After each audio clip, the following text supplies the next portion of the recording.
Hola, buenos días a todos. Muchísimas gracias por venir. Este es el tercer debate que tenemos de ciencia y tecnología en 60 minutos. El primero fue de información espacial, el segundo de información y divulgación científica y este tercero lo vamos a dedicar a la biotecnología. Hemos invitado a un periodista de Diario Médico y de la Asociación de Comunicadores de Biotecnología para que modere este debate, y va a ser él el que presente a los ponentes de la tertulia, que le hacemos gracias al apoyo de la FECIT. Muchísimas gracias. Bueno, lo primero, muchas gracias, devolveros las gracias por la invitación, me siento muy honrado, la verdad. Agradecer a la FECIT y a vosotros este tipo de iniciativas y nada, como aquel que menos tiene que hablar soy yo, probablemente voy a pasar a presentar a nuestros invitados. Empiezo por el extremo derecho, si os parece. Regina Revilla es presidenta de ASEBIO y muchas más cosas. He traído solo 4 o 5, porque es licenciada en farmacia.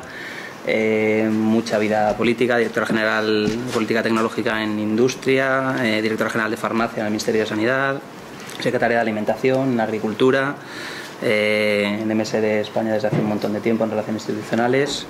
Bueno, bienvenida y muchas gracias por estar aquí.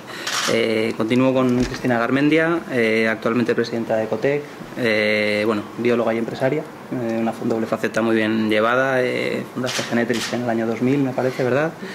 Y bueno, fuiste presidenta de ASEBIO y ministra de Ciencia e Innovación en el anterior gobierno. Andrés Ballesteros, para completar la terna de expertos, abogado, ¿verdad? Si no me equivoco, socio fundador y CEO de Vivia Biotech, una biotecnológica que lleva ya 8 o 9 años funcionando. Estás en la Junta Directiva de ASEBIO también y coordinas, si no me he informado mal, la Comisión de Retos Transversales del sector, que se ha creado hace poquito, ¿verdad? Cierto. Pues nada, muchas gracias a los tres de nuevo por estar y vamos a pasar un poco a la primera parte del debate. Va a durar aproximadamente 1 hora, la primera media hora vamos a trabajar con 4 preguntas generales. Os voy a ir dando turnos de respuesta si os parece. Os agradecería que un par de minutillos por respuesta. Me he traído unas tarjetas amarillas y rojas que suelen funcionar bastante bien. Cuando se esté acabando el tiempo saco la tarjeta amarilla y cuando se haya acabado toco la tarjeta roja y pasamos al siguiente protagonista. Bueno, para empezar, una pregunta global. ¿Cómo creéis que ha cambiado el sector biotecnológico desde el principio de siglo hasta ahora, con toda la crisis de por medio y cómo nos ha tocado a recursos, personal, investigación? Comenzamos con Regina, si os parece bien. 2 minutitos. Muchas gracias. Yo, ante todo, quiero agradecer tanto a EFE como a la FECIT este coloquio, que para nosotros es vital. Como muy bien dicho Cristina al principio, la biotecnología requiere de un área de comunicación muy importante, por eso este tipo de encuentros me parecen vitales. Pues ha cambiado de una manera verdaderamente importantísima, porque el desarrollo de la biotecnología se basa en todos los desarrollos del último tercio del siglo pasado, con lo cual están llegando ya al mercado pues todas las innovaciones que se fueron desarrollando a nivel de laboratorio durante esos años. Desde el punto de vista de empresas, llegar al mercado en un sector que está basado en el conocimiento, muy regulado y en ciencias de la vida, es un proceso muy largo. Por tanto, el hecho de que estemos en una situación como la que tenemos en estos últimos 10 años o 15 años, en el que ha transcurrido desde ya el siglo XXI, creo que es muy significativo y ha ocurrido en paralelo a los desarrollos de los centros públicos de investigación en universidades. Antes hubiera sido imposible, en el siglo pasado, tener los desarrollos que tenemos ahora sin un centro de regulación genómica, sin un centro de alta computación, sin un CENIO, sin todas aquellas universidades, fundaciones de investigación y hospitales, sin un Carlos III verdaderamente enfocado a la investigación transnacional. Entonces, yo creo que hemos hecho un avance importantísimo y así se demuestra porque estamos en una posición muy competitiva con respecto a los países de nuestro entorno muy importante. De momento somos casi el tercer o cuarto país en número de empresas. Es cierto que son pequeñas, pero estamos en todos los campos del conocimiento de la biotecnología y como asociación somos la tercera más importante de Europa. Gracias, Regina. Cristina, ¿te parece? Bueno, yo quería decir, sumarme a los agradecimientos y además felicitar a EFE por elegir a un moderador que en sí mismo es un símbolo de la biotecnología también, por todos los años que lo lleva apoyando, ¿no? Es verdad.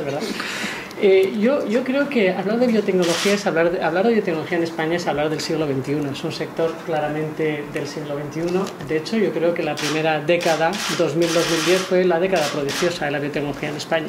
Y desde luego, en el contexto europeo, uno de los países que más datos positivos ha creado, sin ninguna duda, ¿no?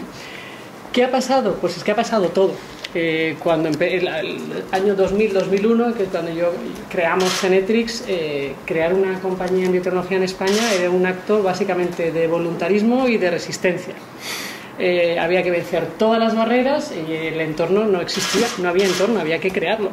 Había que convencer a nuestros dirigentes políticos, y yo recuerdo que tú tienes la anécdota de Regina, que tenías que explicar qué era esto de la innovación y qué era la biotecnología, que no se sabía muy bien, ¿no? En la década anterior, y por lo tanto estaba todo por hacer. ¿Qué ha pasado en esta década? Pues que hemos avanzado muy bien y por el camino adecuado, que no es poca cosa. Ha habido una mejora regulatoria, se han creado instrumentos públicos que han permitido crear el sector. Se crearon más de 500 compañías en la primera década. De hecho, yo me atrevería a decir que España es el país que más compañías creó en toda Europa en el sector de la biotecnología. Se crearon entornos públicos de centros nacionales cuya misión empezaba a ser la creación de empresas. Antes era prohibido. Nosotros fuimos la primera empresa dentro de un centro público. Aquello fue una noticia y tardamos 2 años en firmar el acuerdo con el Centro Nacional de Biotecnología.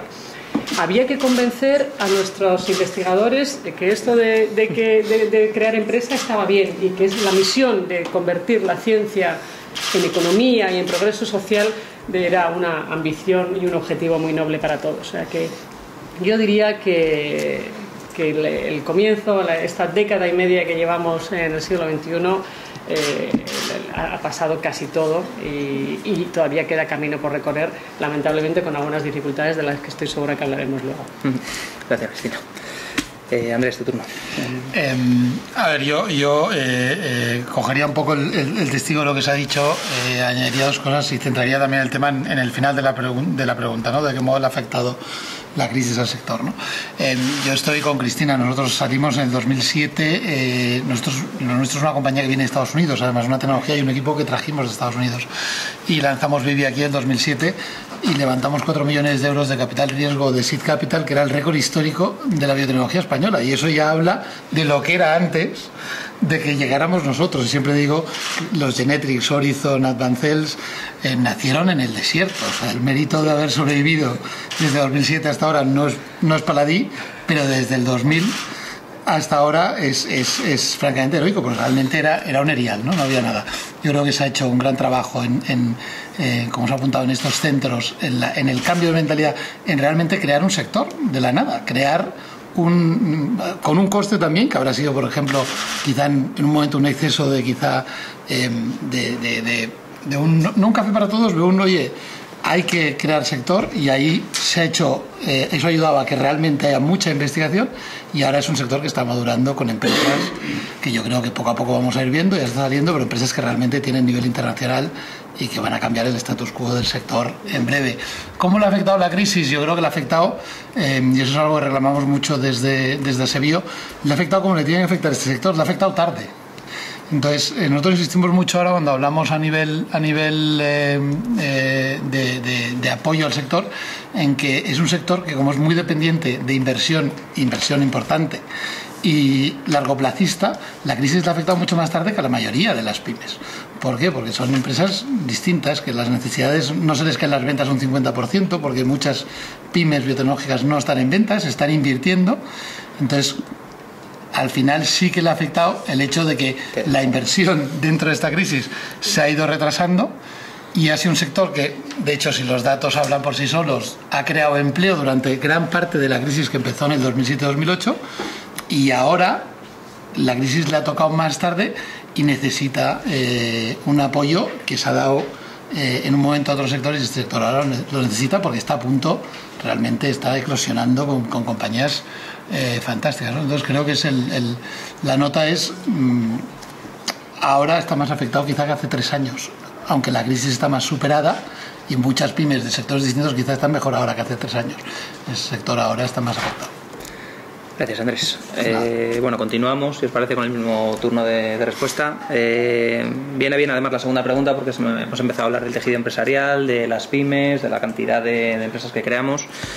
Una de las cosas que tiene que mejorar el sector probablemente es hacer una fusión de todo este tejido. Tenemos muchas pymes. No sé si consideráis cómo encajan esta cantidad de pymes en el futuro y presente ya de acuerdos, compras, colaboraciones, público-privado y demás. ¿Qué debemos hacer para mejorar y reforzar el tejido que ya tenemos y que está creciendo? ¿Me preguntas a mí? Sí, tú primero, Regina. Bueno, yo creo que voy a retomar un poco la pregunta de la crisis porque yo le quiero dar un matiz importante al tema del momento de la crisis. Es cierto que los datos hablan por sí mismos. La crisis afectaba a aquellas que estaban creciendo de una manera importante y habían solicitado pues, una serie de créditos precisamente para dar el salto internacional o verdaderamente un desarrollo mucho más importante. Entonces, al caerles en ese momento la crisis, no estaban preparados los instrumentos de financiación para un tipo de empresas de estas características. Yo creo que un tema muy importante en el cual está trabajando mucho además Andrés como responsable de retos es cambiar el modelo que en este momento que existía en el CDTI para tratar este tema y analizar aquellas empresas pequeñas que tienen una viabilidad importante y que verdaderamente si las estrangulas en este momento has perdido toda la inversión que has realizado durante ese tiempo. Creo que hay que considerar como algo muy importante que en este periodo de gran crisis, que te has dicho muy bien que ha afectado de una manera quizá un poco tardía, sin embargo, si analizáis por qué sigue creciendo el número de asociados de Aseguida. ¿Por qué? Pues porque en este momento hay una demanda económica y social sobre los productos derivados de la biotecnología. En el área de salud es clarísimo, lo veremos quizá más adelante. En este momento 3 de los 10 productos más vendidos son productos biotecnológicos y en los próximos años mucho más y luego entraremos en este tema. Pero en el área, por ejemplo, de alimentación, pues todos los nutricéuticos, todos los productos que verdaderamente están incorporando las nuevas productos alimentarios están muy ligados a todo el desarrollo biotecnológico. En el área agrícola, la resistencia a plagas, a enfermedades, a mejora del algodón, etcétera. Por ejemplo, el 70% del algodón que se produce es producto de este tipo. Entonces hay una demanda en bioeconomía, hay una demanda de tal tipo que las empresas usuarias están tirando también del sector. Por eso cada vez tenemos más empresas, y no solo pequeñas y medianas, sino también empresas grandes y con sectores diferentes. El cosmético es otro de ellos, como digo, el bioeconómico, la energía, el medio ambiente, que están tirando del sector. El resto se lo dejo a Cristina. Sí, porque estaba a punto de... Ella representa a empresas pequeñas, ella dirá el problema que tiene. Te retiro la tarjeta amarilla y le cedo la palabra a Cristina. Bueno, yo creo que hemos avanzado mucho y bien en ciencia. España no cabe duda que es una potencia científica. Ocupar la posición 10ª de producción científica a nivel mundial no solamente es una muy buena carta de presentación, sino que es un logro de la comunidad científica española y una oportunidad. Hemos avanzado mucho en profesionales de la gestión de las empresas innovadoras. Esto hace una década es que no había profesionales, empezaba a haber buenos científicos como vosotros que veníais de Estados Unidos y tal, pero realmente había una gran dificultad en poder encontrar profesionales en el ámbito regulatorio, de desarrollo de negocio. Era difícil y ahora los hay, porque España empieza a ser atractiva. Personas con experiencia profesional están volviendo a España y extranjeros también. Y hemos avanzado también, y que también es una característica, hemos avanzado mucho bien en el ámbito de las infraestructuras. O sea, tenemos centros de investigación, centros nacionales abiertos claramente a la colaboración con las empresas, donde las empresas pueden utilizar las infraestructuras de los centros públicos. Esto está muy bien. Tenemos 2 asignaturas pendientes. Una que nos lastra muchísimo la competitividad del sector y es no tener un entorno financiero adecuado para la innovación en general y la biotecnología como sector innovador en particular.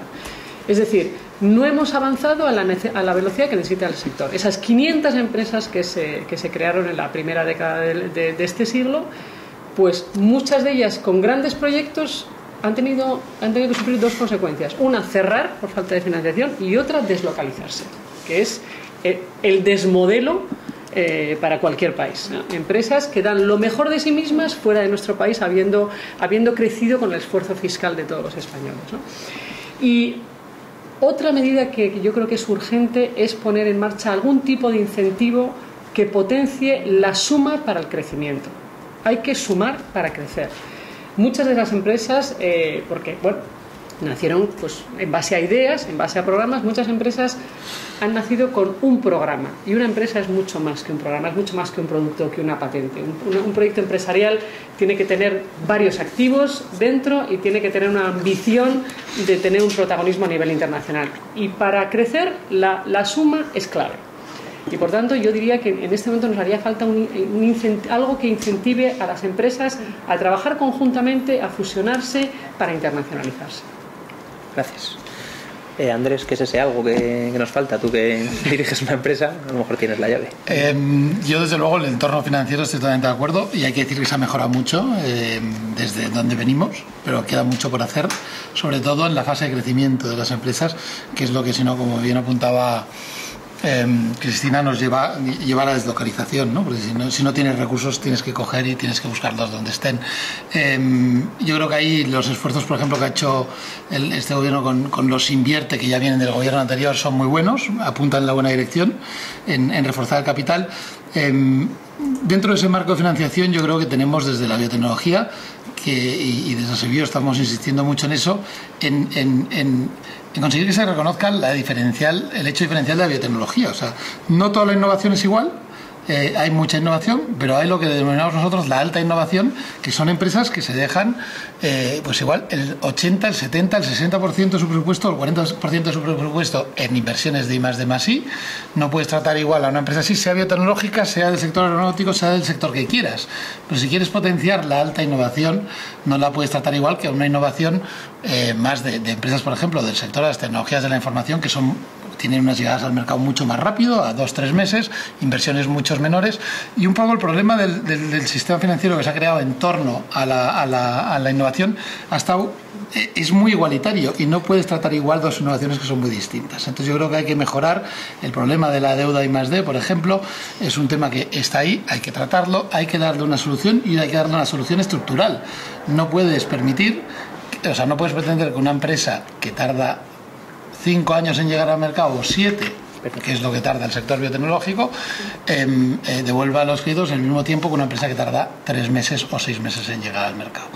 Y eso es en lo que estamos trabajando, conseguir que haya más financiación, en el sentido de más inversión, que haya un entorno tanto financiero, en ayudas públicas, como en fiscalidad, que favorezca no solo la innovación, sino especialmente la alta innovación, la que requiere de unas necesidades distintas. Y creo que hacia allí conseguiremos ir realmente acabando de moldear un sector que ha tenido un progreso indudable, ¿no?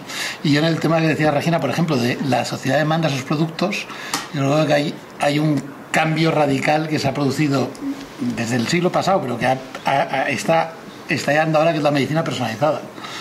La medicina personalizada está cambiando no solo el sector biotecnológico, el sector farmacéutico a nivel mundial. Y ahí España, yo creo que tiene unas ventajas claves, Europa en general, y la compra pública de tecnología innovadora, cuando nos vamos al entorno financiero, tiene que por fin jugar ese rol de potenciar la innovación, porque en salud el tema de medicina personalizada, los kits diagnósticos, los kits de medicina personalizada, son un campo fantástico para realmente que la compra pública innovadora haga de tirón de ese motor de innovación, como ocurre en Estados Unidos, como ocurre en los países de nuestro entorno. Gracias, estaba a punto de coger ya la tarjeta roja. Te había tentado. Pero muchas gracias, porque todavía no he tenido que sacarla. Pasamos a la tercera pregunta, que ya que empezamos a hablar bastante de futuro, hemos hablado un poco del pasado, muy positivo, el presente positivo y complicado al mismo tiempo. ¿Qué futuro nos espera de aquí, por ejemplo, a 2020, que es una fecha muy señalada por todos, por España, por el entorno europeo?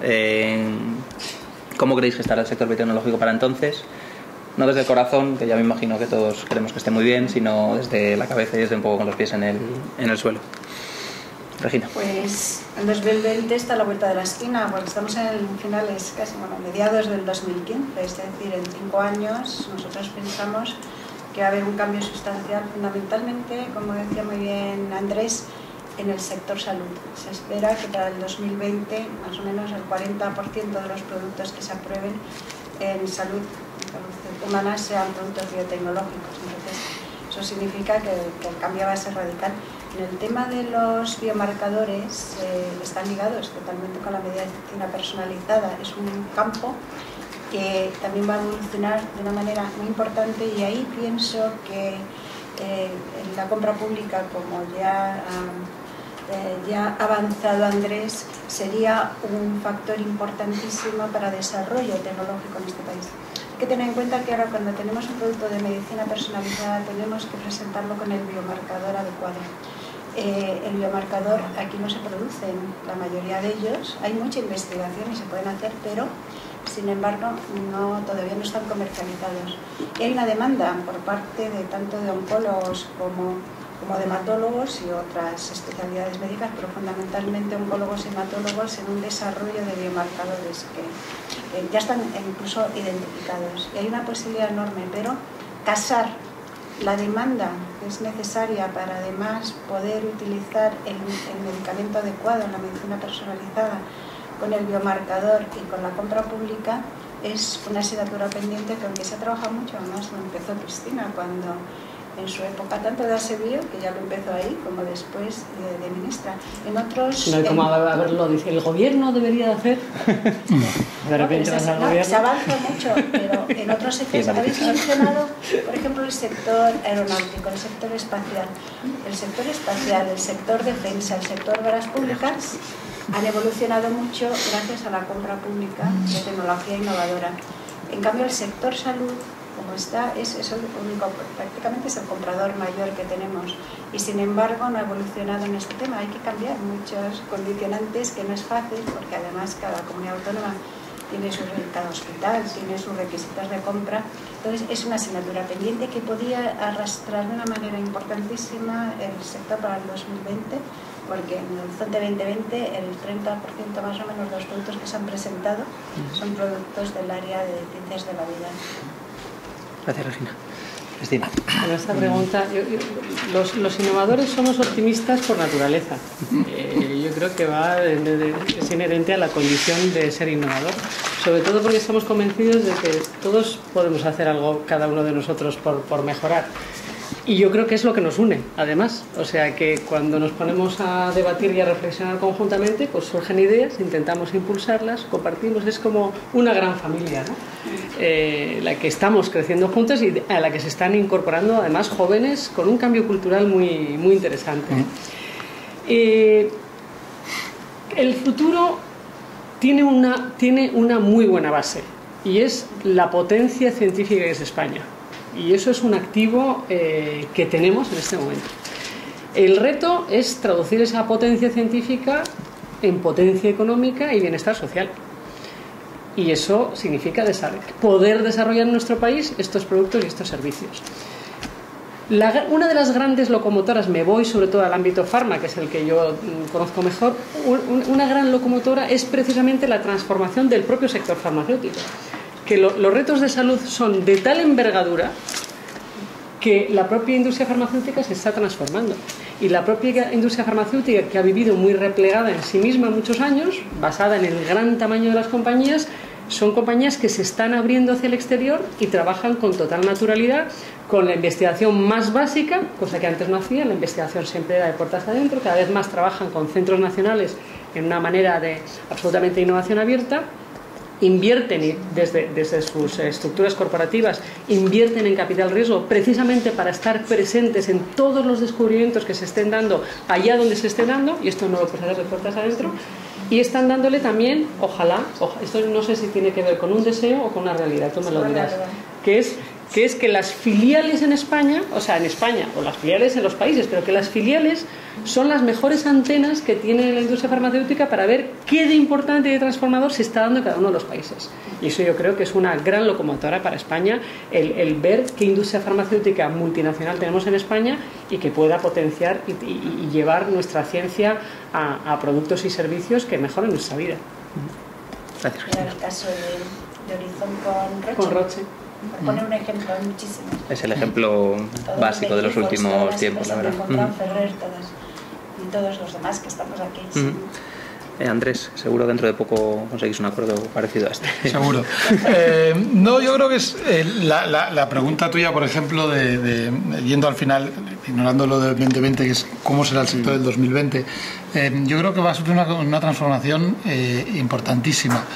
Porque los que estamos dentro del sector estamos viendo lo que está pasando, que es un sector que requiere muchos inputs, requiere la industria farmacéutica, el capital riesgo, y ahora, al haber madurado el sector, está viniendo, o sea, la industria está aquí, está mirando los proyectos españoles igual que cualquier otro proyecto, cosa que hace 10 años igual era mucho más difícil.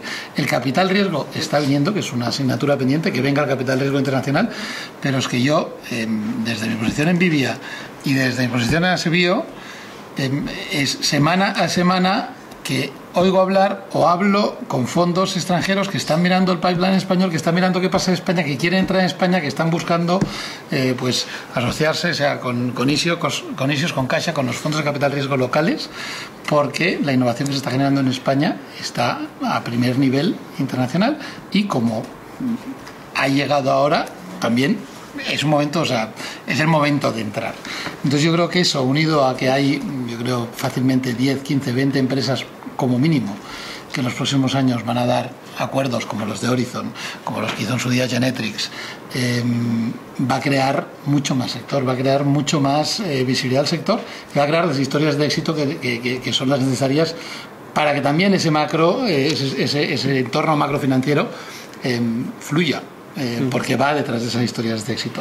Y eso yo no tengo ninguna duda, yendo al positivismo que decía Cristina, por si no estás en esto, que va a pasar en España, sí o sí. Estoy seguro que va a pasar con Vivia, pero lo que va a pasar en España es sí o sí, ¿no? Entonces, yo yendo por soltar una nota un poco más no personal mía, sino de lo que es la innovación, y ahí ya me voy a los científicos. Yo soy abogado, no quiere decir que no pueda ser innovador siendo abogado, pero me iré al científico puro, que es algo que es lo brillante de este sector para mí, ¿no?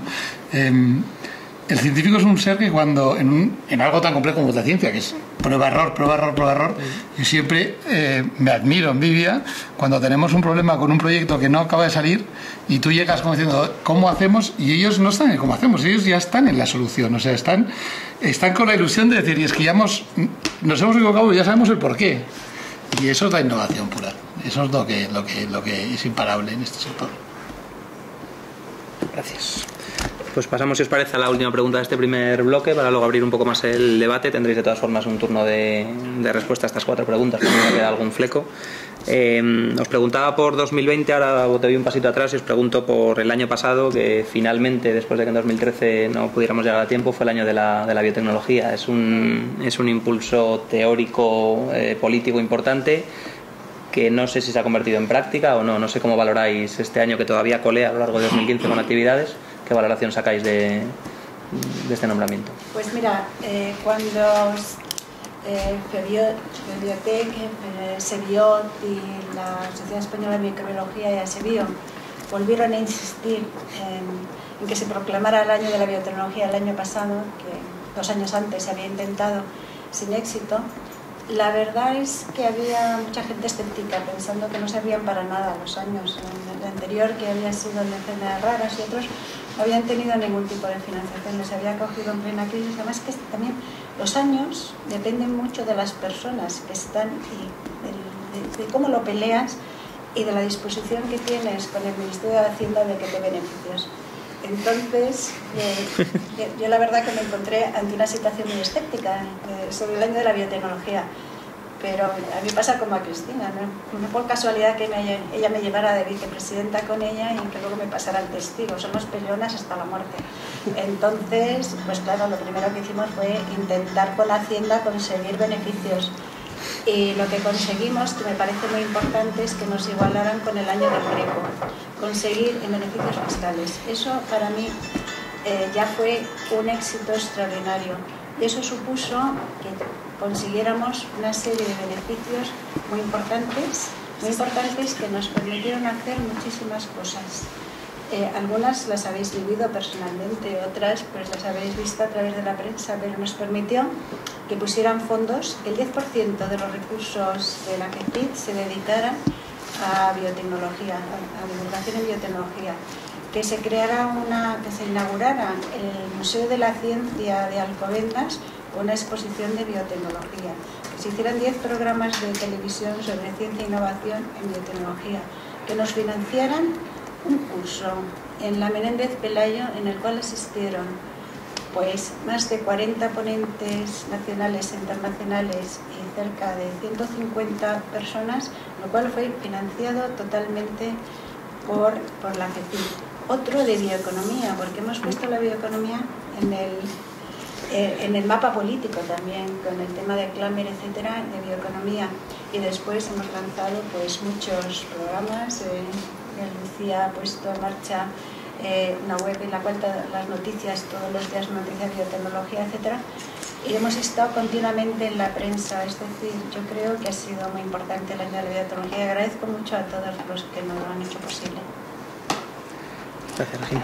Yo creo que en esto seguramente lo que el criterio que puntúa más es el criterio que tiene la experiencia que tiene Regina al estar al frente de la patronal. Lógicamente yo puedo añadir una perspectiva más de gobierno, que esto yo creo que sí es interesante, y luego como usuaria, bueno, pues el tener eventos, pero bueno, tampoco tengo la sensación de qué resultados ha tenido cada evento, ¿no? Yo tengo que decir que cuando se proclama un año en un tema concreto como la de biotecnología, lo que sí es muy interesante es que hay toda una serie de representantes políticos que por lo menos van a prestar atención a esto de la biotecnología, en qué consiste, que no es poca cosa, que es meterlo ya en el lenguaje político. Ahora, si pensamos que un año de la biotecnología o de cualquier otro sector tiene impacto respecto a los ministerios de Hacienda, yo diría que independientemente de quién gobierne, el ministro o ministra de Hacienda tiene cero sensibilidad a nada que no sea aprobar el menor presupuesto posible y una vez aprobado que no lo ejecutes. O sea, esto es una máxima que comparten siempre todos los ministros de Hacienda. Lo dices por experiencia. Lo digo por experiencia, además es interesante entenderlo, porque una vez que lo entiendes ya no lo discutes, porque es así, es que cada ministro tiene sus objetivos y el de Hacienda es ese, porque luego si no discutiremos porque tenemos un déficit que el ministro de Hacienda tiene que intentar aprobar el menor presupuesto posible. Dicho esto, claro, la clave en cómo se discierne entre unos sectores y en otros, en cuáles pueden ser estratégicos, pues le corresponde siempre al presidente de la nación, ¿no? Donde puede poner la prioridad en unos aspectos, en otros. Y bueno, pero desde luego al ministro de Hacienda yo nunca intentaría convencerle de nada que signifique gasto, por supuesto, pero es que ni siquiera inversión. O sea, muchas veces intentamos pasarlo de no, es que la inversión tal, medio plazo tal. El ministro de Hacienda entiende de la ejecución en curso y del año de la aprobación del presupuesto del año siguiente, ¿no? Pero yo sí creo que es interesante para nuestros representantes políticos el que formen parte de los debates, en invitarles, porque son nuestros representantes y nuestras transformaciones ocurren a través de la política. Que nuestros representantes entiendan la potencia biotecnológica que pueda desarrollarse en España es muy importante para nuestro país. Y tenemos que redoblar los esfuerzos con las cámaras, tanto el Congreso como el Senado, como con nuestros representantes en Europa. Gracias, Cristina, por tu sinceridad. No exenta de realismo. Andrés, ¿cómo lo has visto tú? Yo creo que Regina es la que tiene más la palabra en lo que era el año de la biotecnología, pues lo ha vivido además mucho. Yo sí que creo que independientemente de que fuera o no el año de la biotecnología, pero sí que ayudó a como dice Cristina, a que estuviera en la agenda Y de hecho, yendo directo a lo que decía ya del Congreso, el Senado, o sea, estuvimos en el Congreso, estuvimos en el Senado, estuvimos presentes en la reforma fiscal. Ojo, la reforma fiscal, que muchas veces es muy fácil, yo estoy de acuerdo que el ministro de Hacienda tiene un papel muy duro y muy desagradable y es difícilmente te cae simpático este o cualquier otro, ¿no? Para eso es el ministro de Hacienda. Pero se consiguió primero que no tocaran las deducciones de +D, lo cual se dice pronto, porque muchas deducciones se han tocado, y se hizo un esfuerzo, yo creo, muy importante en Congreso, en Senado, de mejorar la fiscalidad, que no sirvió para que se mejorara, pero sí que sirvió para que realmente hubiera un apoyo prácticamente unánime tanto en Congreso como en el Senado, cosa que con un gobierno en mayoría absoluta y con una reforma fiscal global que va muy a lo macro y muy poco a lo micro, hubiera sido muy difícil conseguir. Pero sí que se consiguió el concienciar al Congreso y al Senado y a los grupos de que bueno, la biotecnología, sobre todo de ese rol de fondo, ¿no? De que la biotecnología tiene unas características que son distintas, que son de las empresas de alta innovación y que por lo tanto merecen tener una perspectiva distinta por el sacrificio. Si queremos realmente apostar por la I+D, pues es que apoyar al que más invierte en I+D. Y yo creo que eso son cosas que van calando y es un trabajo continuo que hacemos desde la asociación y los empresarios de biotecnología desde nuestras posiciones, y poco a poco yo sí que siendo el año de la biotecnología sí que empecé a ver el año pasado, yo creo, un cambio no te diría de mentalidad pero sí de tendencia, ¿no? De realmente tanto a nivel Congreso Senado como a nivel de gobierno, independientemente de la reforma fiscal, se ha percibido ya el decir, sí que es verdad que este sector, no solo, obviamente es un sector estratégico para el país e interesa potenciar, lo queremos potenciar, requiere de un tratamiento distinto por ser distinto, por nada más, ni para bien ni para mal. Yo creo que eso es algo para llevarnos del año pasado, ¿no? Y seguir empujándolo. Bueno, pues lo que tú dices, seguir empujando porque nos falta transformar la percepción en realidad, ¿no? Que es lo que más cuesta. Siempre. Siempre. Bueno, hemos terminado este primer bloque con las 4 preguntas. Os agradezco un montón haber respondido al tiempo, que no he tenido que sacar ninguna tarjeta roja. Yo creo que ya la voy a enterrar. Si os parece, abro un pequeño turno para que tengáis otro turno de palabra general por alusiones o por cualquier tema que haya quedado, algún fleco que haya quedado de estas preguntas, y luego lanzo la última pregunta para vosotros y para todo el público, a ver si abrimos un debate con feedback entre todos. Por mantener el turno, Regina, te vuelvo a dar la palabra. Solo se me olvidó decir que justo el año pasado, el año de la biotecnología, en el pleno del Congreso, con motivo del año de biotecnología, hizo una declaración suscrita por todos los partidos políticos que parece que es una de las que es bastante inusual. Yo creo que es un tema muy importante y no es que quiera contradecir a Cristina, pero a nosotros el Ministerio de Hacienda nos ayuda mucho. Uy, Dios mío, eso es un buen titular. Lo que acabas de decir. ¡Qué maravilla! El secretario de Estado nos ha recibido muchas veces, nos admitió alguna adenda, alguna modificación en la ley de emprendedores para que estuviera de alguna manera nuestros intereses estuvieran incluidos. Hemos trabajado con ello en el adelanto de los proyectos fiscales, que no conseguimos lo que queríamos, pero hemos conseguido bastante. Y después, en el tema que era bastante complejo, el ver cómo tratabas a aquellas empresas que tenían créditos importantes y que se les acababa el tiempo, estamos llegando a un acuerdo, incluso, si no me equivoco, Andrés, estamos a punto de que saquen conjuntamente el Ministerio de Hacienda con el Ministerio de Economía no sé si es una orden ministerial o algo así, que permita, probablemente sea una orden, que permita analizar caso por caso, y entonces aquellas que son susceptibles de poder seguir adelante, pues darles un tratamiento diferencial. Entonces a mí me parece, sinceramente, y luego nos dieron el mismo trato fiscal que en otras ocasiones nos había dado. Entonces yo solo puedo tener agradecimiento en este momento al Ministerio de Hacienda, que nos ha visto de una manera diferencial. Por lo menos el secretario de Estado nos ha acompañado en 2 actos importantes, uno que hicimos una presentación de la ley de emprendedores y otra que hicimos en el tema fiscal, la fiscalidad de la innovación, uno en Garrigues, en Madrid, y el otro en Clark, en Barcelona. y además a petición de él para trabajar conjuntamente. Entonces, mi experiencia ha sido buenísima. Te voy a dejar esto. Pues entonces me lo devuelves.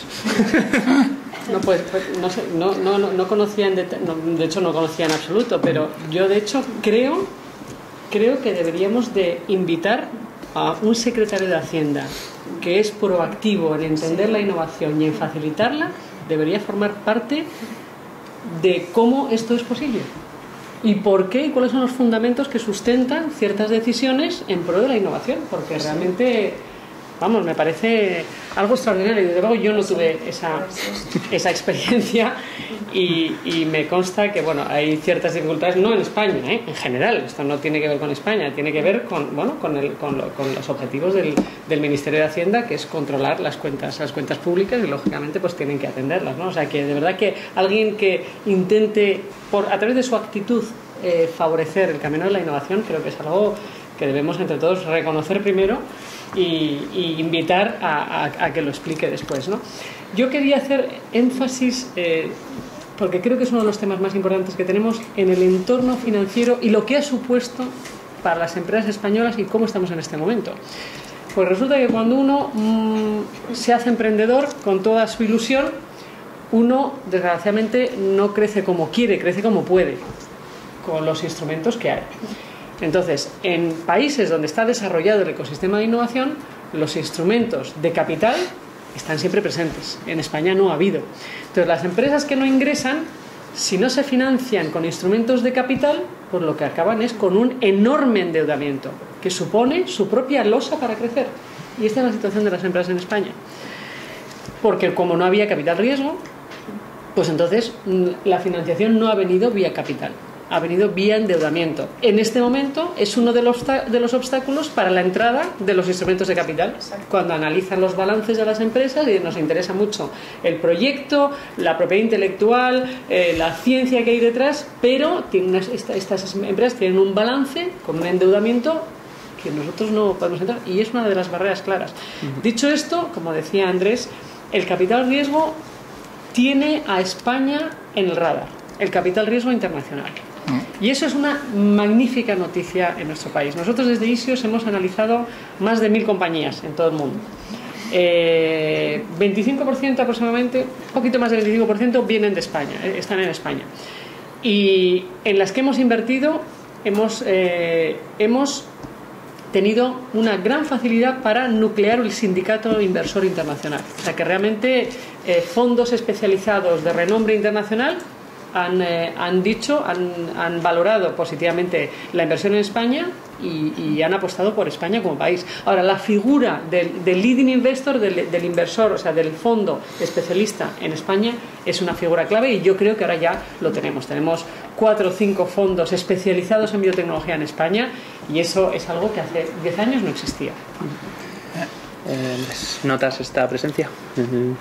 Sí, no, es clara. Primero, ya solo con los últimos fondos Inviertes se ha multiplicado, yo creo, fácilmente por 2 el capital disponible ahora para biotecnología, para inversión directa en España.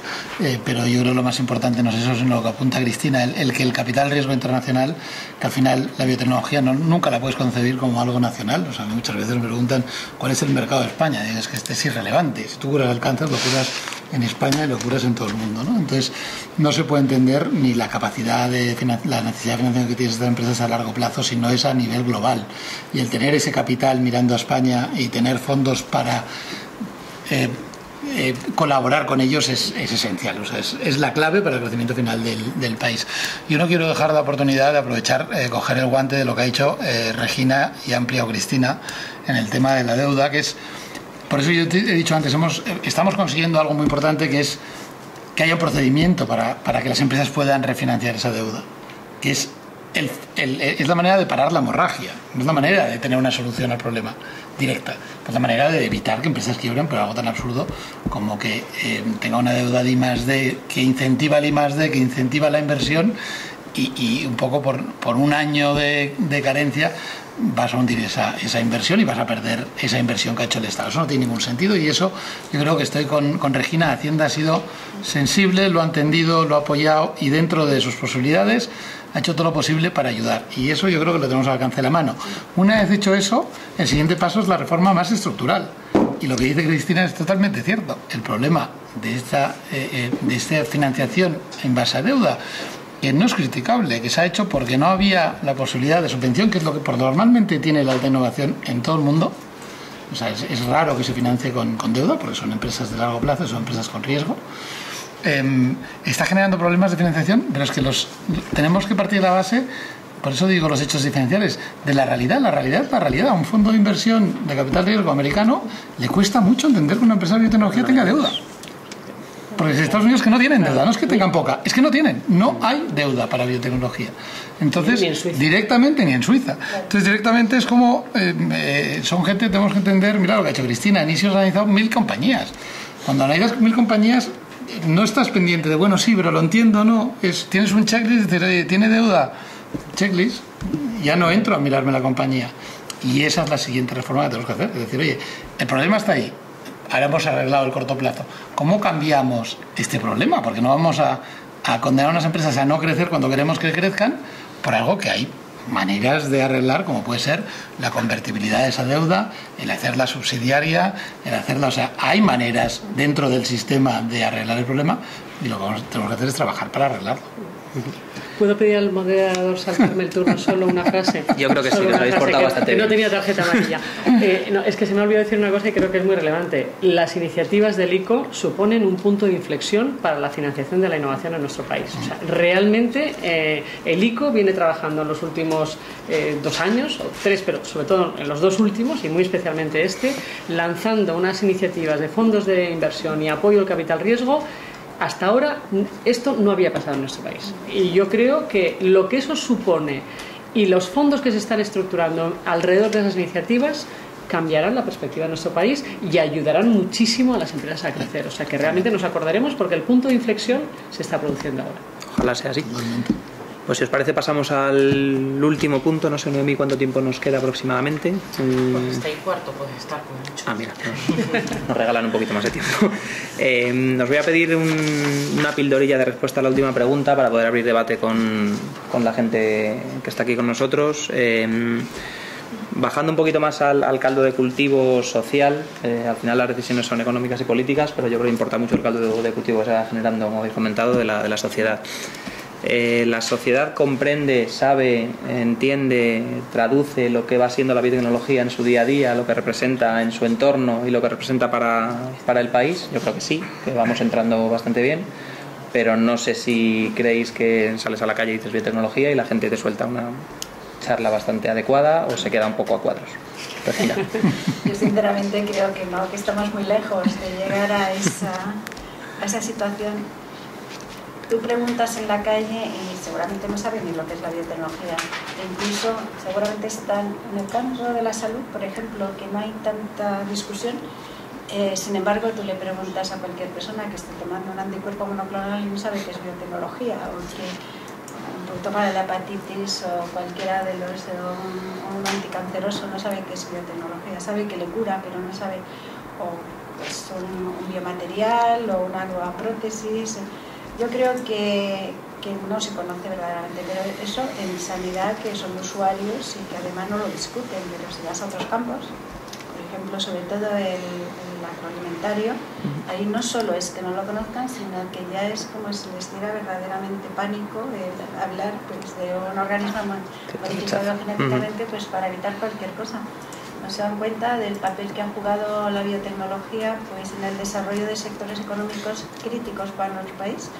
Por ejemplo, yo me acuerdo la tristeza del naranjo, era un virus que estaba demoliendo y destruyendo absolutamente todos nuestros naranjos y perdíamos toda una producción que era crítica para España.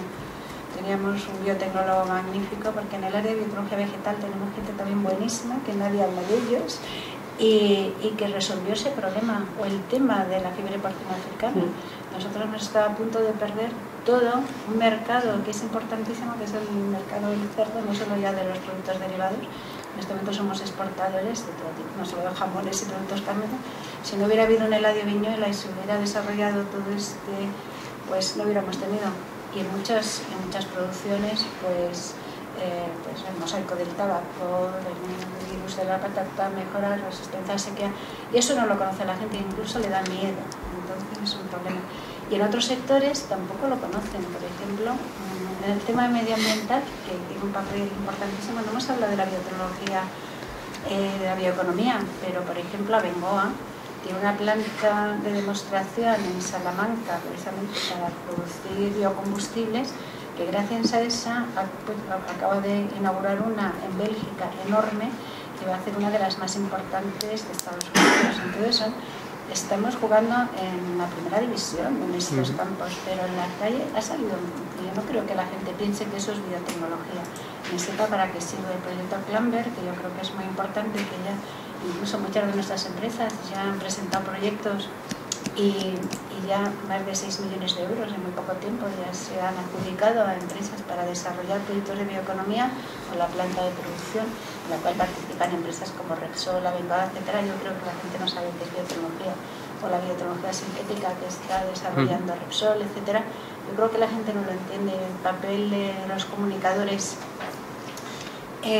científicos y los comunicadores sociales también creo que jugáis un papel que es necesario en este momento para llevar al conocimiento del gran público lo que supone la biotecnología desde el punto de vista de demanda social y de crecimiento económico. Cristina, ha dicho una frase, Regina, que me ha gustado bastante, que se ha dicho casi nadie habla de ellos.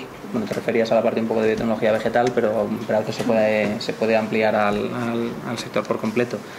¿Quién y cómo tiene que hablar de la biotecnología? Lo hace ASEBIO, lo hacen muchas empresas, lo hacen muchos organismos, pero ¿por qué no cala todo lo que queremos?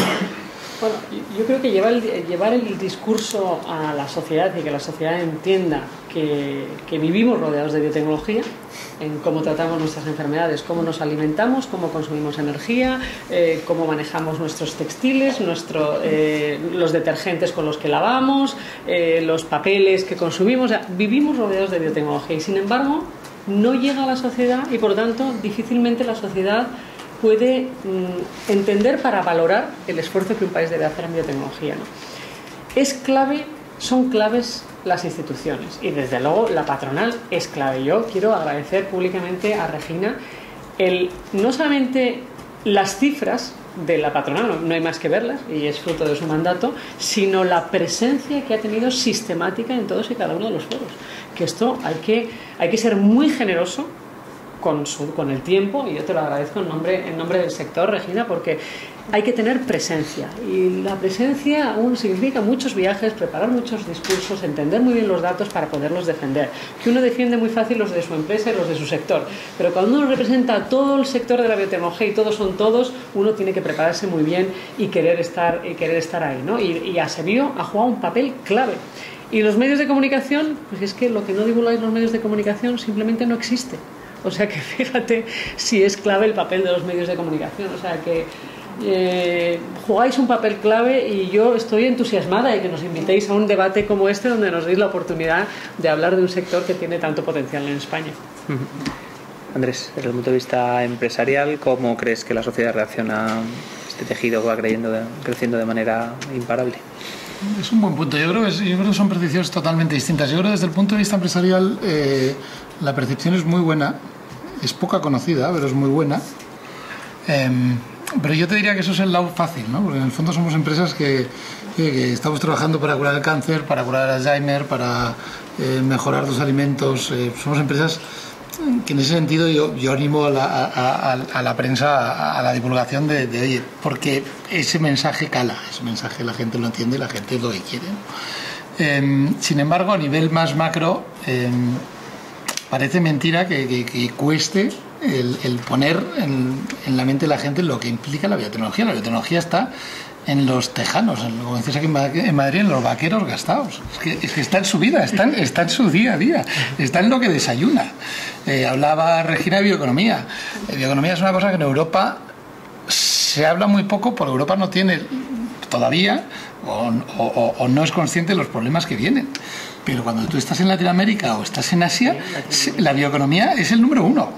¿Pero por qué? Porque vivimos en un planeta que en breve seremos 10.000 millones, que es absolutamente insostenible, pero es que sin biotecnología no habríamos llegado a 2.000.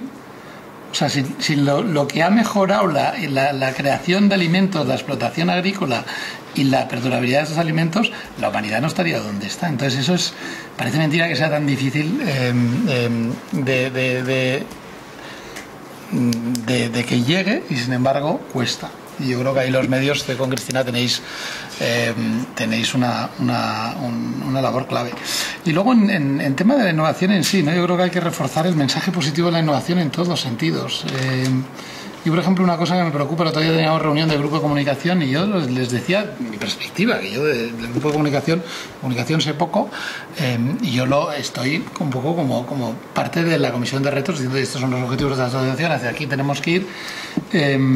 Pero, por ejemplo, últimamente hay noticias que a mí me preocupan, porque cuando hablas luego con los gestores del dinero público para innovación, te las están diciendo ya, que es mucha noticia fácil, que creo que hace mucho daño.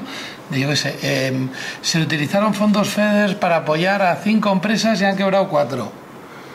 Es carne de cañón muy fácil de poner, pero es que hay un dinero para innovación que está para apoyar, y probablemente en vez de las de fondos FEDER, las de otros fondos también habrán quebrado 3, porque últimamente han quebrado muchas empresas.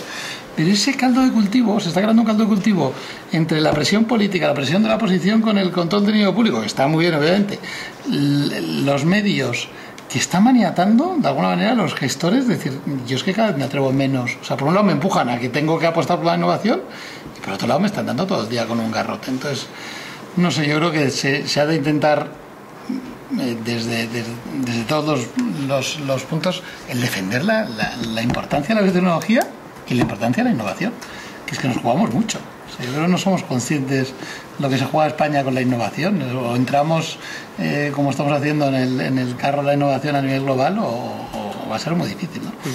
Y yo creo que me gustaría decir un tema que no he dicho, que yo siempre insisto, pero porque creo en él.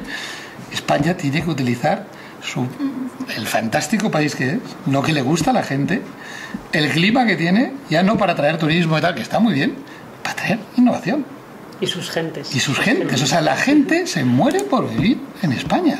Y el innovador, por lo normal, tiende a ser una persona con talento, que le gustan las cosas buenas, que le gusta el arte, que le gusta España. Entonces utilicémoslo como foco de atracción de talento, no solo para el turismo, que está muy bien.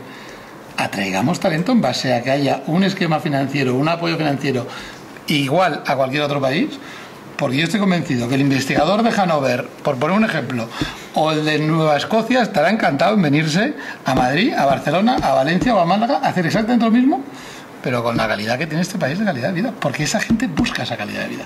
Y el ejemplo claro para mí es San Diego, que de ser una ciudad naval se convirtió en un foco de biotecnología porque apostó por ello y porque tenía las cosas como son, sol y playa. El Biotech Beach de San Diego. Gracias, Andrés. Bueno, yo creo que turno para preguntas y reflexiones de la gente que nos acompaña con aquí. Yo quería preguntar, yo quería preguntar a Cristina, hablabas de que faltaba un entorno financiero adecuado y como ejemplo dabas lo del capital riesgo y decías que ya está en el radar, o sea que España está en el radar de esta parte, pero a mí me gustaría saber qué más hace falta para que haya ese entorno financiero adecuado del que hablas. Y luego a Regina quería preguntarle por el papel de la universidad en este sector y también porque desde Acevedo se ha sacado un decálogo que no sé si se va a entregar a las universidades. Me gustaría saber un poco qué es lo que van a hacer con ese decálogo y por qué lo han sacado. Por alusiones primero Cristina, yo creo. Sí. Bueno, para entender el entorno financiero y la evolución del entorno financiero, nos hace falta tener una interlocución muy directa con los grandes bancos y que los grandes bancos entiendan y vean cómo pueden colaborar en desarrollar o en apoyar instrumentos para financiar la innovación, que evidentemente no son instrumentos que tienen que ir directamente a su cuenta de resultados, a su balance igual, pero tendrán que ver cómo es el procedimiento, ¿no? Desde luego, la economía española en general está absolutamente bancarizada. Y claro, las empresas que desarrollamos productos que tienen un ciclo de vida muy largo, pues no tenemos posibilidad de financiarnos. No se le puede pedir al Estado o a las administraciones públicas que financien sine die el crecimiento de las empresas. No se les puede pedir.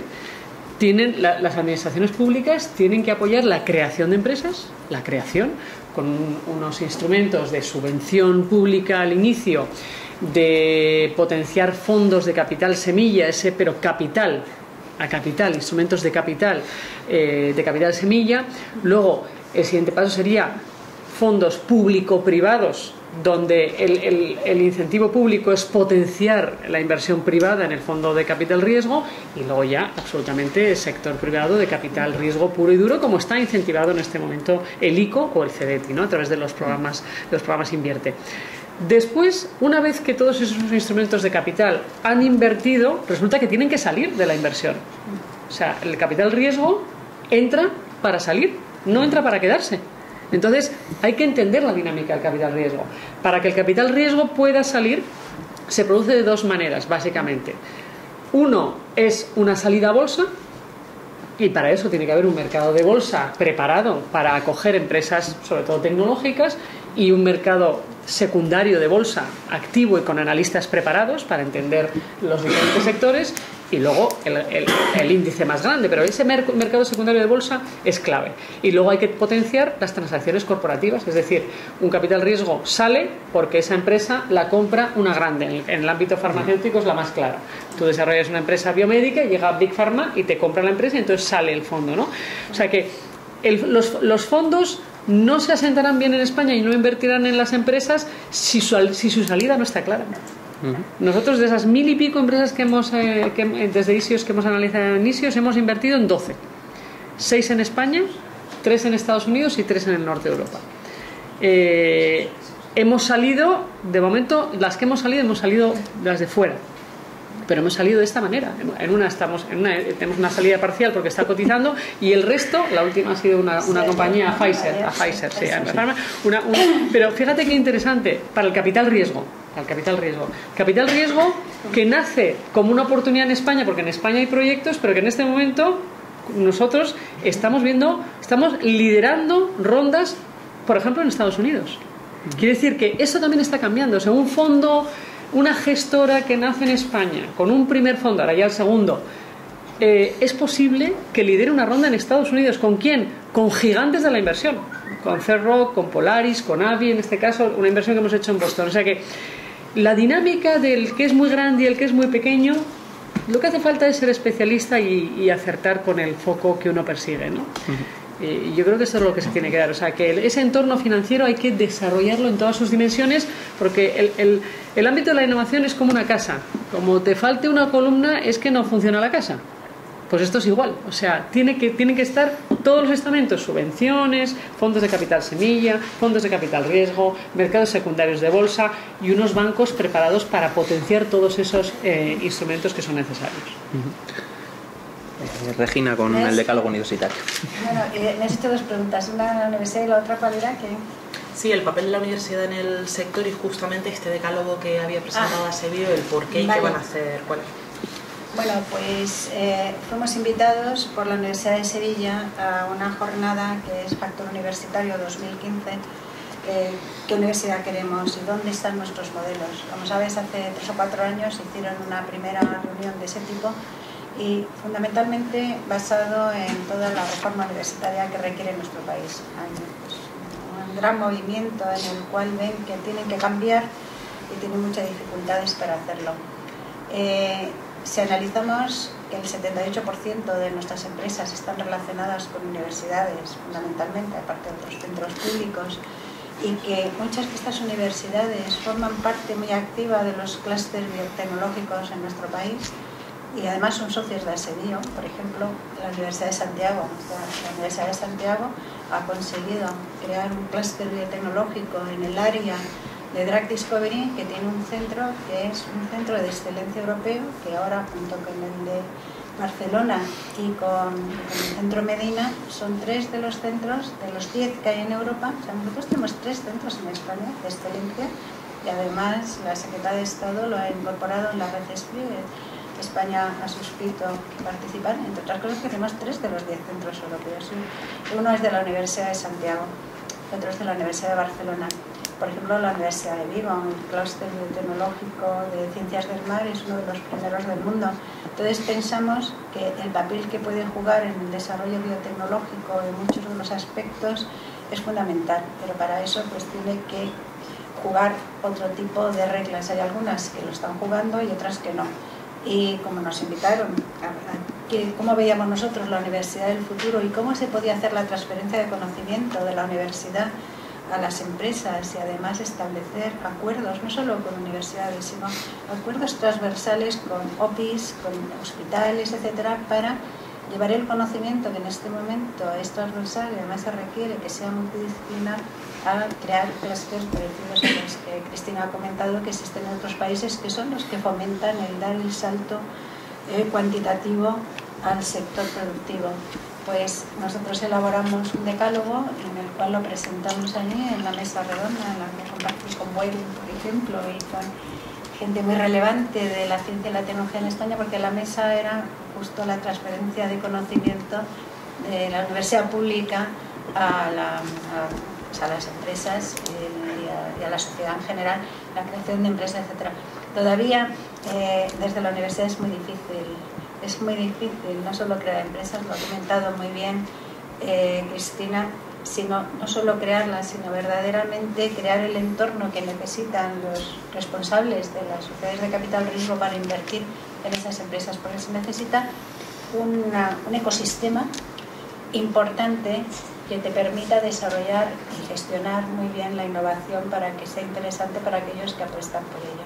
Pues elaboramos el decálogo, lo presentamos, lo entregamos y esperamos que alguna de nuestras propuestas pues cale en esta universidad del siglo XXI que muchos de los rectores están deseando tener.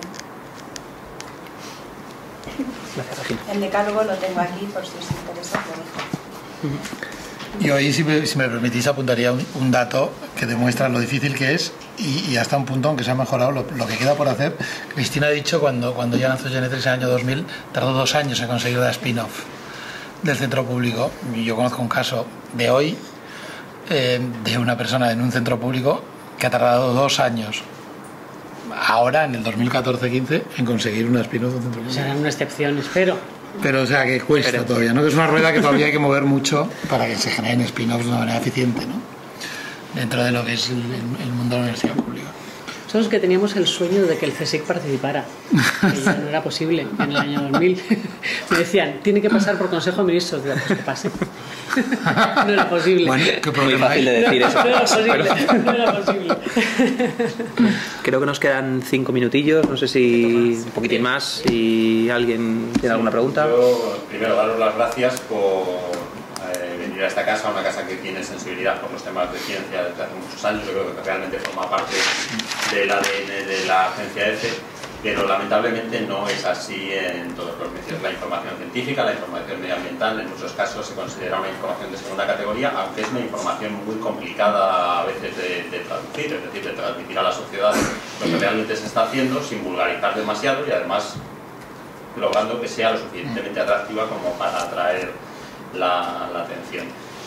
Por una parte, primero, supongo que habéis notado que la crisis se ha cebado en este tipo de periodismo, que normalmente es el más débil, y luego, desde vuestro punto de vista, ¿qué podríamos hacer entre tecnólogos, investigadores y comunicadores y periodistas para tratar que estos temas sean tan populares como Messi o Masi? Es decir, la tarea es difícil. Yo lo resumiría. ¿Qué tenemos que intentar? Yo diría que tenemos que intentar que vosotros los periodistas os apasionéis con los retos y con las oportunidades que tenemos en nuestro país. Y para eso os hace falta entender mejor dónde estamos. Y seguramente esto pasa por el diálogo sistemático. Yo, desde luego, nosotros desde Ecotec, haremos nuestro mejor esfuerzo a abriros las puertas a todas las consideraciones que tengáis y todo lo que os podamos ayudar a entender o a mejorar vuestra práctica profesional. Porque nuestro futuro depende en buena medida de vosotros. Sois generadores de opinión. Sois unos influenciadores claves para que las iniciativas avancen por el camino adecuado. Pero para eso seguramente muchas veces necesitáis más información. ¿Esa sensibilidad la encontráis en los directores de los medios? Pero estamos dispuestos a convencerles. Vamos que no. Somos muy insistentes.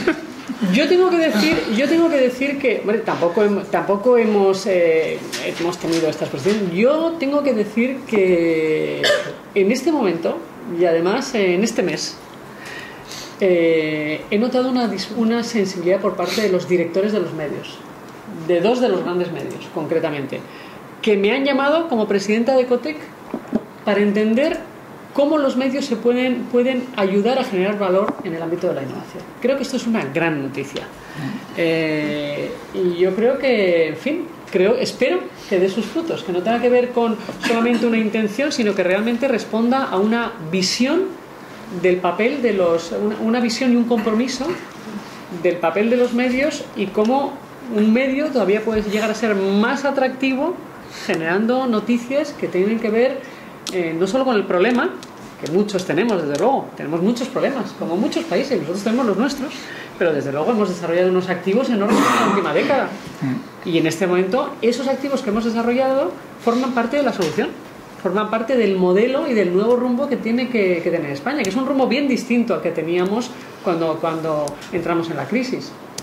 Y como decías tú, Andrés, es verdad que las empresas y todo el sector resiste más porque digamos que la restricción presupuestaria no se nota en el corto plazo y seguramente las cifras empeorarán en el corto plazo, pero lo importante es tener una salida clara y ver los activos que tenemos acumulados. Desde luego estoy convencida además que ASEBIO tiene la misma perspectiva. ASEBIO y Ecotec a vuestra disposición, ¿sí o no, Regina? Totalmente. A vuestra disposición total, sí. Para ayudaros y para que nos ayudéis en la medida de lo posible. Mira, es difícil añadir algo más y mejor que lo que ha dicho Cristina, pero yo creo que una cosa importante sería tratar los temas de manera transversal. Por ejemplo, voy a poner un ejemplo, el tema del cáncer. Hace 10 años no teníamos un CENIO y era muy difícil investigar en cáncer en España.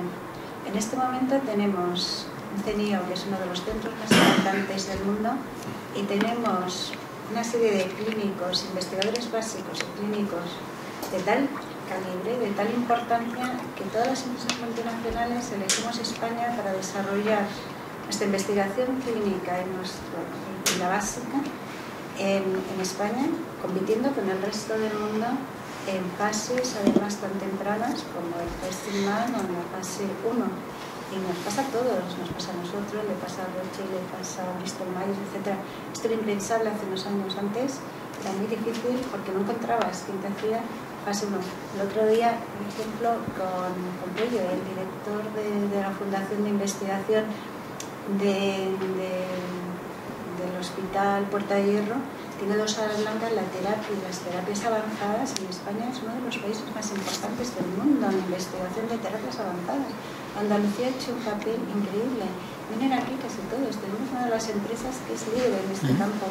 Pero son temas, como veis, que son transversales. Si solo vais a ver las 2 cámaras blancas donde están haciendo cosas verdaderamente espectaculares en regeneración de órganos, etcétera, y solo es esa la noticia, pero si eso lo unes con todo lo que supone para desarrollo de la sociedad, atracción de talento, dar trabajo de alto standing, crear estructuras que todos vengamos aquí a invertir en este momento, nos podéis imaginar. Mirad, si queréis, el pipeline que tenemos en ASEBIO de investigación clínica de todas las empresas que estamos aquí, es que es espectacular.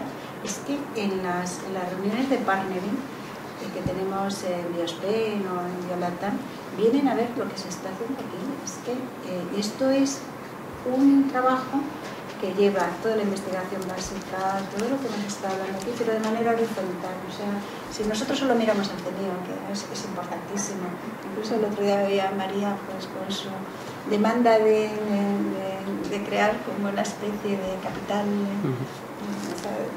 de que la sociedad civil financie sus proyectos, lo que hizo Guinovar en Barcelona, es incorporar a la sociedad civil, lo que pasa también en enfermedades raras, es muy importante que la sociedad civil vea el valor de la innovación, el valor económico y social de la innovación.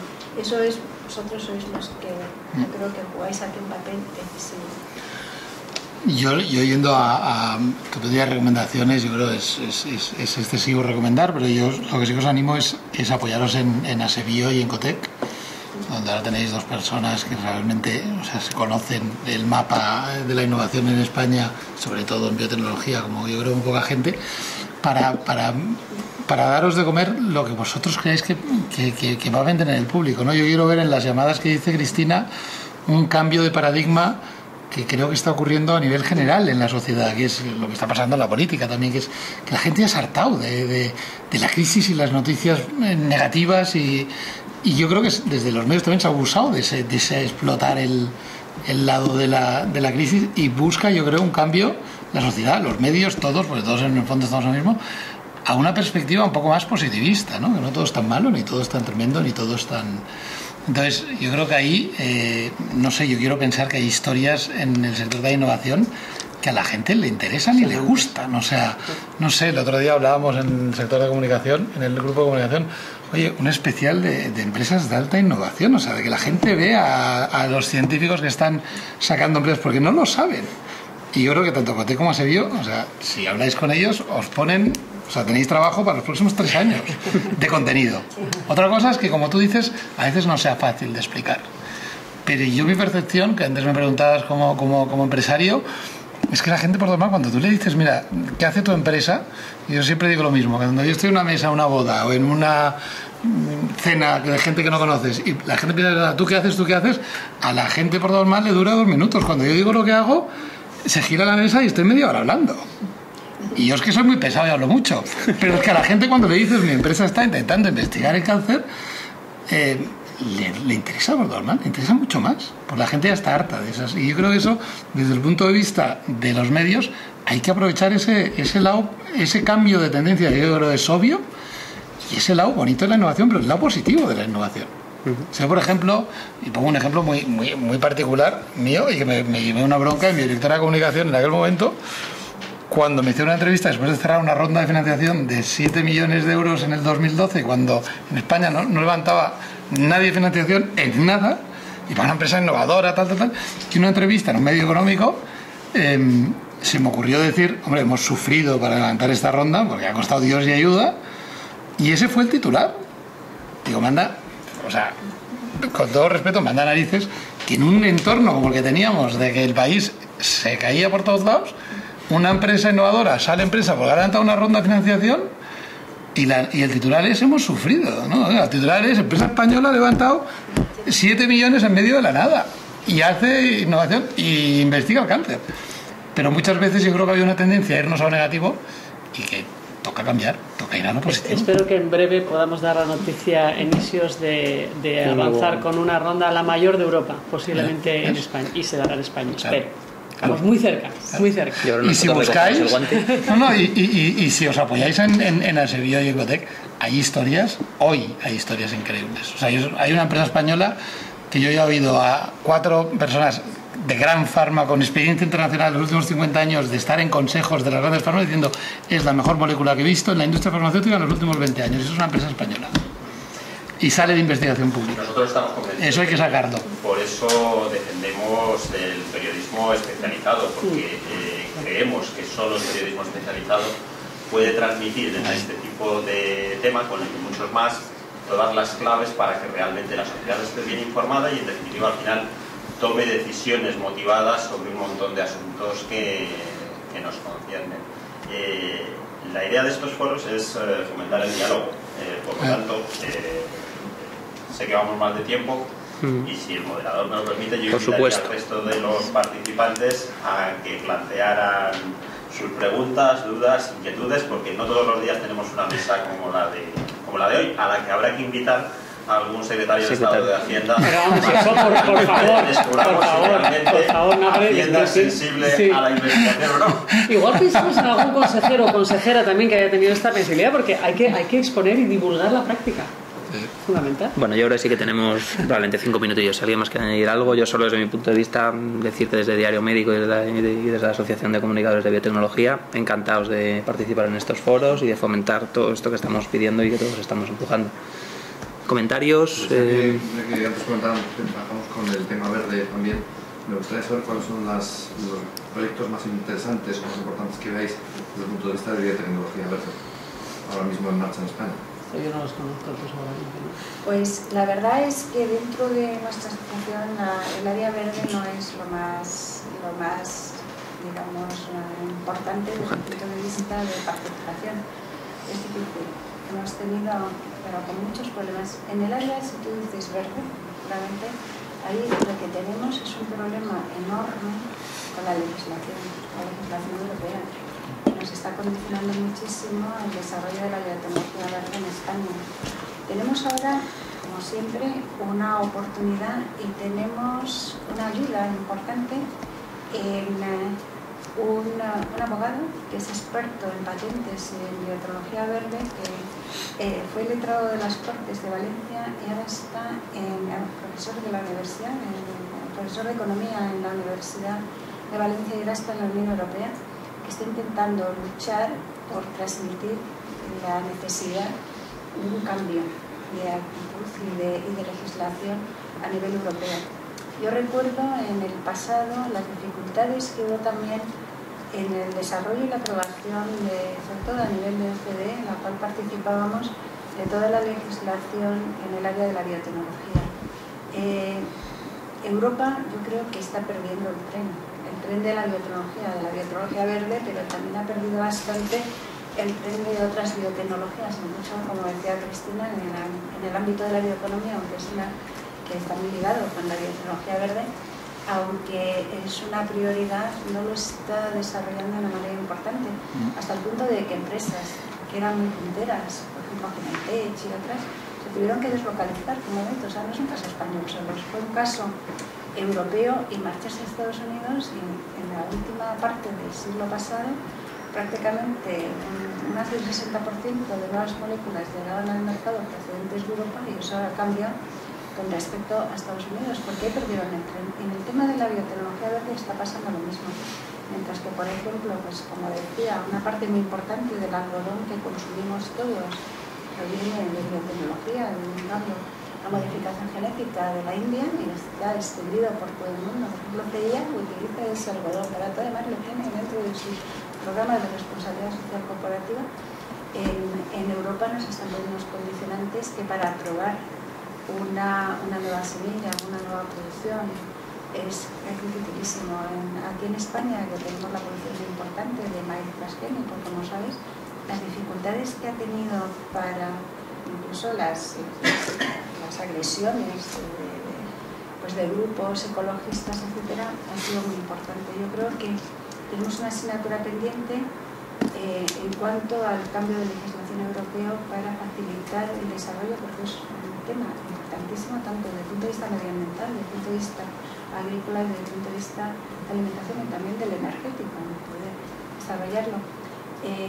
Es una pena que sea tan corta la legislatura, digo que ya quede tan poco tiempo, porque la ministra de Agricultura, además vengo de un desayuno con ella, es muy sensible a este tema, y desgraciadamente no ha dado tiempo para que pueda actuar, pero ella, estamos trabajando con ella para intentar cambiarlo, yo creo, y en nuestra asociación el número de empresas, me parece que hay 3 o 4 solo que estén fundamentalmente en semillas, en agricultura verde, porque claro, cuando uno se hace socio de una asociación es porque intenta que tenga un beneficio adicional, y no hemos conseguido darles pues lo que necesitan, que es el cambio, aunque luchamos. Incluso tenemos ahora otro curso en la Menéndez Pelayo de bioeconomía, donde traemos a todos los responsables europeos para seguir luchando, y viene también este responsable que está trabajando activamente por intentar también, incluso tiene un libro publicado que hemos prolongado entre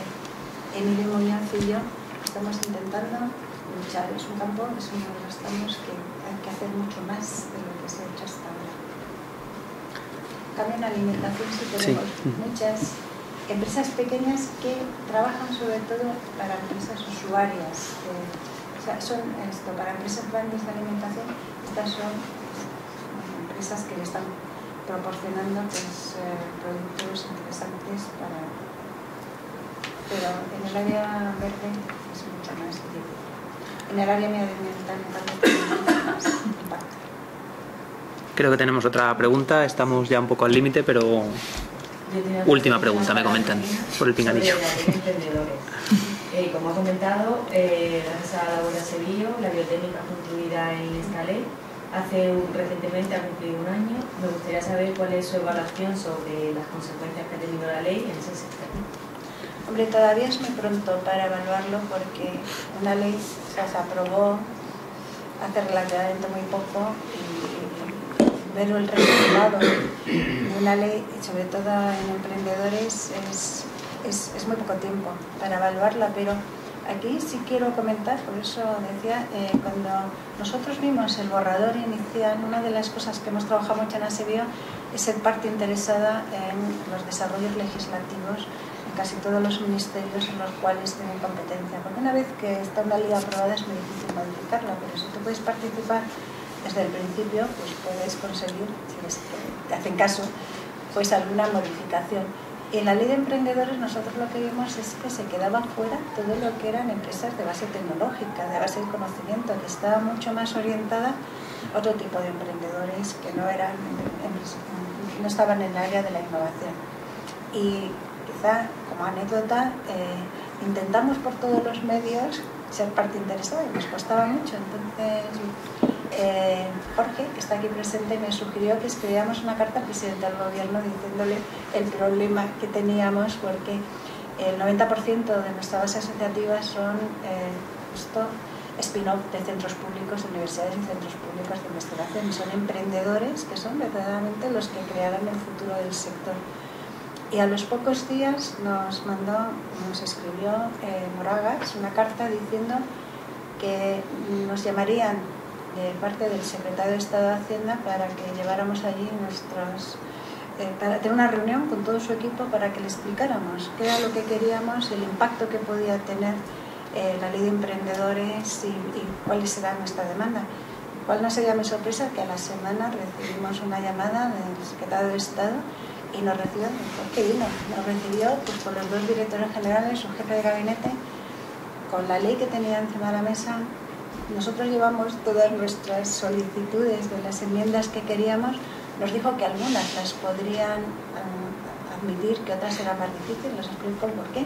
Nos dijo que lo estudiaría, nos volvió otra vez a reunir y la verdad que muchas las ha incorporado, otras dijo que era imposible porque más hay que tener en cuenta pues, los problemas comunitarios, etc. El resultado todavía no puedo, en este momento no tengo datos para decirte cómo qué beneficios ha supuesto. Espero que sí sean importantes, pero quizá la siguiente presidencia de ASEBIO podrá contestarte esta pregunta, que a mí en este momento no tengo los datos suficientes por falta, porque lleva muy poco tiempo en este momento en vigor. Pues creo que era la última y nos hemos quedado sin tiempo.